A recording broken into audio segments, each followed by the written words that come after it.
शिवसेनेचे शहर प्रमुख किरण काळे यांच्यावर एक 5-6 दिवसापूर्वी एक टेक्निकल गुन्हा दाखल झाला।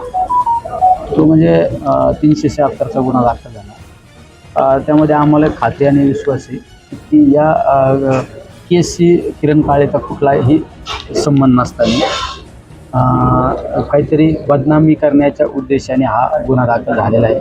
त्याबाबत आम्ही सर्व महाविकास आघाडीतील सर्व शिष्टमंडळ आम्ही आता पोलीस अधिकाऱ्यांना भेटलो आणि त्यांना सांगितलं की या केसची निपक्षपाती चौकशी करा आणि असे जे शहरामध्ये अनेक गुन्हे घडत जातात त्यावर सुद्धा तुम्ही अंकुश ठेवला पाहिजे। कारण मधल्या कालखंडामध्ये शिवसेनेचे माजी महापौर भगवानराव फुलसौंदर यांच्यावर एक गुन्हा दाखल झाला। शिवसेनेचे दुसरे एक शहर प्रमुख म्हणून दिलीप सातपुते यांच्यावर एक गुन्हा दाखल झाला।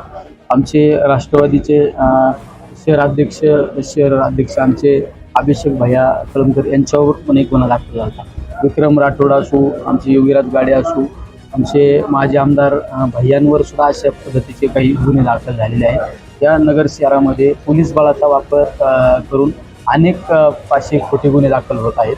त्या गुन्ह्यांच्या बाबत आम्ही आता संबंधित पोलीस अधिकाऱ्यांना बोलतो। तरी एखादा माणूस राजकीय सामाजिक जीवनामध्ये काम करत असताना या विशेष करून किरण काळेंवर जो गुन्हा दाखल झाला त्यामध्ये नगरची महानगरपालिका, त्या महानगरपालिकेचे अनेक घोटाळे त्या घोटाळ्यांच्या बाबत त्यांनी आमच्या शिवसेनेचे उपनेते संजय राऊत साहेबांना माहिती दिली आणि त्यांनी प्रेसद्वारे त्या गोष्टी ज्यावेळेस समाजापुढे आणण्याचा प्रयत्न केला।